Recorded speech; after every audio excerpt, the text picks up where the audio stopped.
Guys, we're 3 games in and I'm already feeling Kanto fatigue. How many more times do I run through this region? I'm cooked. Welcome back to the Sol-Locke challenge, folks. This time we round out the first generation of Pokemon games by tackling Pokemon Yellow. The overall progression in this entry is the same as Red and Blue, but features some distinct changes. Various route encounters, trainer team compositions, and even level caps are different in this iteration. With that in mind, let's cautiously walk into the grass of Route 1 here. Surely we won't be jumped by an electric mouse with a unique cry.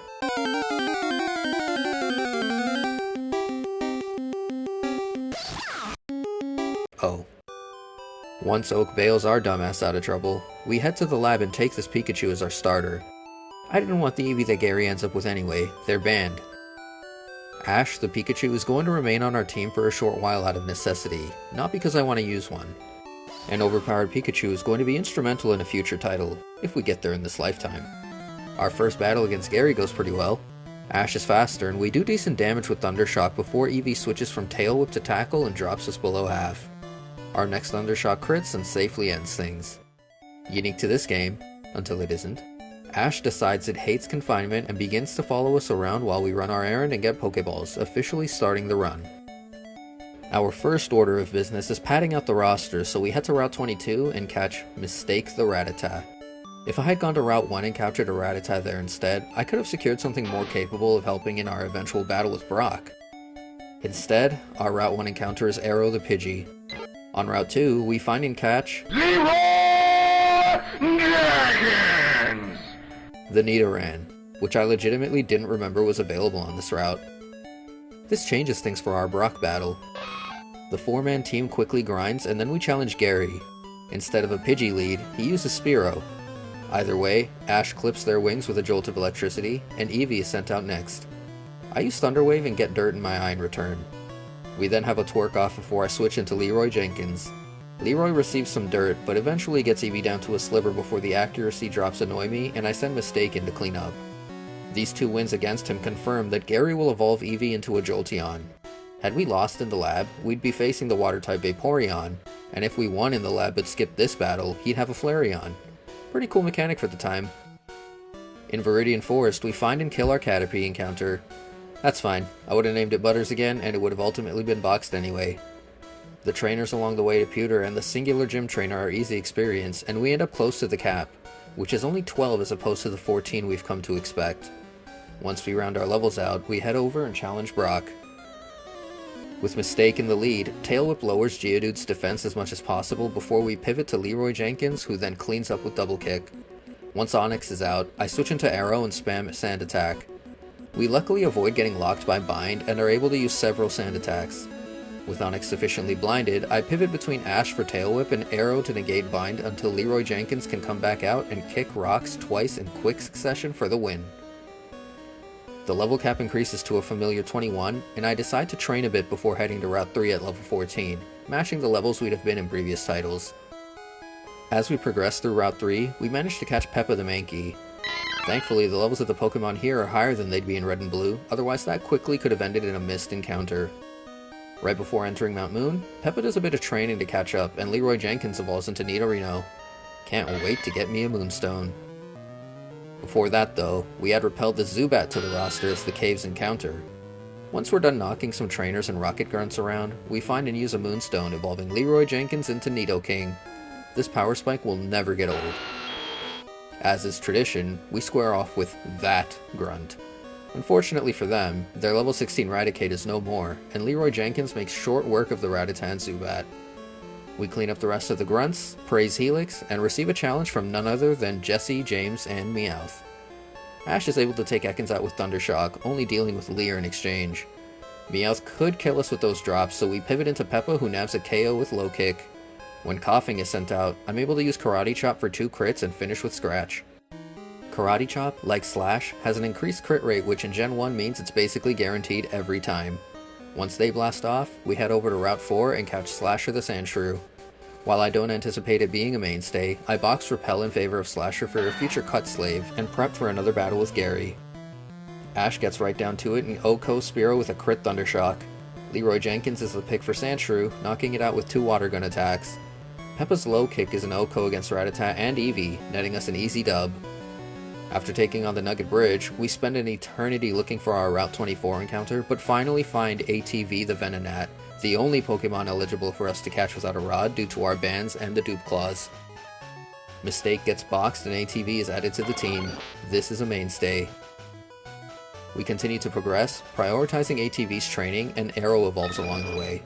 Before long, Bill is returned to normal, and we're ready to challenge Misty.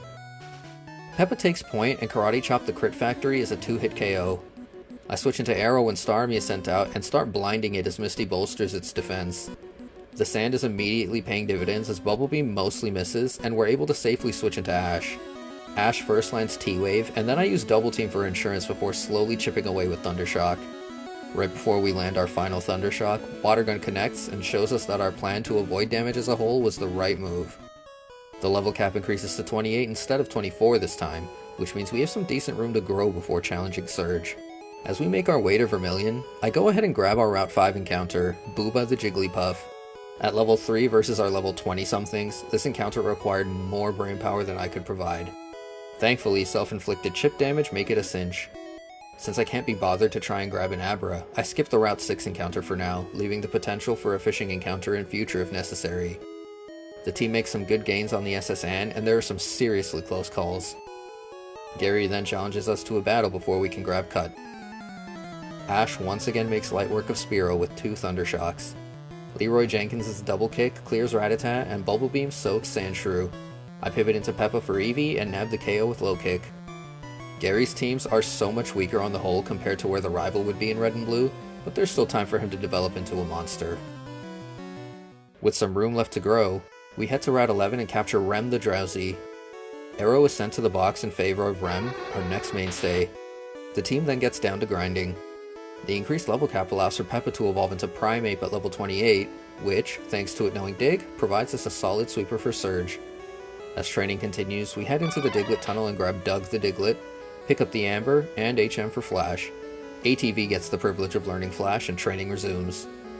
Rem is also able to evolve into Hypno before we challenge Surge, and soon enough, everyone that needs to be is at the cap. We find the switches in record time and promptly challenge Lieutenant Surge. In yellow, Surge challenges us with a single Raichu. Peppa takes about half from a Mega Kick, but ends up one-shotting with Dig. Easiest badge so far, but I have no complaints about that. This time our level cap jumps to 32. Next on the to-do list is the trek through Rock Tunnel. On Route 9 we have no encounters, so we grab our XP from the trainers and move to Route 10, where we catch Magnesis the Magnemite and finally replace Ash. Magnesis is going to be a mainstay, which means that its potential ban here could lock us out of a future Magnezone. Surge's Thunderbolt TM is an instant learn, and Magnesis spends time catching up before we head into the tunnel. Aside from catching Dwayne the Geodude as our Rock Tunnel encounter, the walk through the cave was easy work, and the team got stronger for it. After healing, we head to Pokemon Tower and challenge Gary. Magnesis puts in the work right away and gets a clean T-Bolt kill after dodging a Fury attack from Fearow. Thunderbolt is another one-shot on the newly added Shelder. Gary's new Vulpix also goes down to Bolt. Leroy Jenkins is the pivot for a Bubble Beam KO on Sandshrew, and after several sand-induced misses, Double Kick connects and takes Eevee out. Magnesis is proving to be a vital addition to the team. Love to see it. Magnesis' reign of terror continues as we take the trainers of Route 8 on and evolve into Magneton. After quickly passing Celadon and grabbing Fly, the team trains for a bit on Route 16 before we continue our progress. With an overwhelming advantage against them, ATV takes point as we bulldoze the Celadon gym trainers, and it ends up evolving into Venomoth along the way. Once the mainstays hit the level cap, I go ahead and challenge Erica. Erica leads with Tangela, and ATV answers the call. Leech Life doesn't do much before we're locked down by Bind. When it's over, I used Poison Powder, and Tangela responds with Constrict. Confusion crits and confuses Tangela, and we're able to chip it down via Poison, it hitting itself, and another crit Confusion. Weepinbell is a 2-shot with Leech Life, dodging Sleep Powder in between. Gloom, on the other hand, lands the Sleep Powder, and we're slowly chipped by Acid until a defense drop forces a switch. Rem is then paralyzed, but tanks Petal Dance and finishes things off with Confusion. Even though her ace was a higher level, the fact that both her Victory Bell and Vileplume are nerfed to Weepinbell and Gloom makes this fight much easier. The level cap jumps up to an insane 50, still being shared by Koga and Sabrina. The Rockets' hideout under the game corner provides some good experience, and we're once again accosted by Jesse, James, and Meowth. Rem one-shots Coughing, then crit one-shots Meowth and Ekans with Confusion for the win. Leroy Jenkins is the lead against their boss, and uses Bubble Beam to KO Onix and Rhyhorn. Persian is next, and just lives Double Kick before Bubble Beam cleans up. We take our newly won Sylph Scope back to the tower, and begin the exorcism. In what I can only call a moment of absolute brainlessness, I kill our potential Ghastly encounter. Oh well. ATV and Rem both packing super effective coverage moves makes the tower climb a breeze, and we are once again confronted by the Ghost Marowak. Leroy Jenkins dispatches it with Bubble Beam, and we're challenged by Jesse, James, and Meowth again. Magnesis quickly defeats Meowth and Arbok, and Weezing hangs on to hit us with a wimpy tackle before going down. Knowing that I'll have to do it to reach the cap anyway, I decide to take on the Rockets itself before going to Fuchsia. The team makes some gains on the Grunsui encounter before reaching Gary. I lead with Leroy Jenkins against Sand Slash, and nearly one-shot with a crit Bubble Beam. Sand Attack causes our next one to miss, and we get hammered by a crit slash in return. We miss again and are down to 30 by another crit slash, so I switch into Rem. Rem tanks Swift well, and Confusion nails the KO. I might have challenged Gary a bit prematurely here. Ninetales is up next, and I switch into Peppa, who avoids Roar twice before nearly killing with Dig. Its quick attack does nothing damage before Karate Chop finishes it off. Magnesis is the pivot for Cloyster, who locks us down with Clamp. Once it's over, Thunderbolt is a crit and an OHKO. Kadabra is up next, and it uses Recover at full health. Thunderbolt does over half, and Confusion crits for a scare before our crit Thunderbolt cleans up. Finally, Gary sends out Jolteon, towering over my entire team at level 40. I switch into Rem and get hit by Pin Missile. Pin Missile connects again and crits before we deal little damage with Confusion. I pivot into Peppa, and it is nearly one-shot by a crit Thundershock. Out of options, I let Peppa go down in order to send ATV in. ATV is able to land Poison Powder while taking Pin Missile damage. I use Leech Life to offset the damage as best as possible, and hope that the chip is enough to avoid more casualties. Luckily, ATV is able to hang on with 23 HP before Jolteon is downed. We lost a mainstay thanks to my overconfidence. I hadn't even cleared all of the Gruntsap before challenging Gary. Thankfully, this may be a blessing in disguise, as there is a future Kanto run where an early game Mankey could be the difference between success and failure. Huddling nearby, a Sylph employee gifts us a Lapras for trying to help. I decide to add Lorelei to the team in Peppa's place, and I add Booba to the team in place of Slasher. This is the final 6, and while Booba could have been added sooner, a Jigglypuff had no utility over Slasher, who was at least cutting trees until it wasn't required. I prep the 2 new additions for training, and then backtrack massively so the level 3 Booba and level 15 Lorelei can catch up. We switch train Booba and Lorelei on Route 4 until Booba can defeat wild Pokemon on their own, then make our way through routes with stronger encounters. We break the monotony up by taking on the dojo with Rem and ATV, who tear through the fighting types with ease. After this, we return to Sylph and finish what we started. Booba and Lorelei make more progress, and we eventually make it to the President's office where Jesse, James, and Meowth take their last stand. ATV takes Weezing down with 2 Confusion, then Arbok with Psybeam and Leech Life, and finally, Leroy Jenkins kicks Meowth and they blast off for the last time. Giovanni is up next, and I lead with Lorelei against Nidorino. Psychic almost OHKOs, but Water Gun is enough after taking Double Kick. Leroy Jenkins kicks the Persian a few times and Bubble Beam one-shots Rhyhorn. Nidoqueen actually survives the Earthquake, but Bubble Beam finishes the job on the following turn. And just like that, Team Rocket is done for. We continue the monumental grind by killing the Route 16 Snorlax and then challenge the Cycling Road. Once Booba reaches level 34 and learns Body Slam, I finally use the Moonstone in my bag and evolve it into Wigglytuff. The Safari Zone is quickly completed and the grind continues. After defeating the Gym Trainers in Fuchsia, the Landlocked Trainers of Route 19, everyone on Routes 12 to 15, the other Snorlax, the Saffron Gym Trainers, and a metric shit ton of wild Pokemon, the team reaches the cap. I head straight for Koga after this. Koga is another trainer who suffered at the hands of the rework despite having a higher level cap. Leroy Jenkins leads against Venonat and one-shots with Earthquake. Another Venonat is sent out, also downed by Earthquake. Venonat number 3 is felled by Earthquake, and finally Venomoth is sent out. It tanks Earthquake, but its one turn is wasted with an X attack, so a second Earthquake ends the battle. He couldn't even try a self-destruct scare this time. Sabrina time. Keeping with the trend of being worse than they originally were, Thanks, anime. Rem gets to be the lead against a level 50 Abra. Tri-Attack one-shots, and Kadabra is next. A full health recover does nothing, and Tri-Attack almost one-shots again. Sabrina wastes the next defend, and I go for Meditate, raising our attack. Tri-Attack is a KO the next turn. The Ace Alakazam is last, and Psywave misses before our boosted Tri-Attack hits for massive damage. Alakazam sets Reflect up, and Tri-Attack connects and KOs, ending the battle. Our level cap is finally increased to 54. We make a beeline for Cinnabar and quickly go through the mansion. We intentionally bomb the gym quiz and battle every gym trainer before continuing the grind on routes 19 and 20 and in Pokemon Mansion. Once everyone hits the cap, we finally challenge Blaine. Blaine's team changes are an interesting case. He has a total of 3 Pokemon instead of 4, and they're all fully evolved compared to only having 2 originally. And with the increased level, this team is decidedly much stronger than before. Access to strong super effective moves at this stage make this a moot point, and Lorelei shows us what's up. Surf one-shots Ninetales, Rapidash, and Arcanine, taking very little damage along the way. The cap increases by 1 to 55, and Giovanni is all that remains. The Viridian gym trainers are nearly all we need to reach the cap, so we quickly round our levels out and face the boss rocket. I lead with Booba against Dugtrio and insta-kill with Blizzard. Persian crits with Slash for good damage, and we answer with Body Slam. Another trade of Slash and Body Slam ends in a Persian knockout. I pivot into Leroy Jenkins when Nidoqueen is sent out and eat an Earthquake for over half. I switch into Rem to avoid a needless death, but a crit Earthquake does massive damage here too. Thankfully, Psychic is able to hit first and one-shot. Giovanni's Nidoking goes down to Psychic as well. ATV is the move for Rhydon, and Giovanni wastes a turn using a guard special. ATV's Mega Drain just misses out on the Yoko and Rock Slide connects, leaving us with 13 HP. One final Mega Drain finishes the battle. That battle was meant to be easy with our team composition, but definitely had its scary moments. Maybe I should have just used Lorelei the entire time and turned my brain off. Since the league's ace levels are the same between red, blue, and yellow, our average level cap of 60 is once again in play here. Like clockwork, it's Gary time. Lorelei is quick to KO Sandslash with Ice Beam.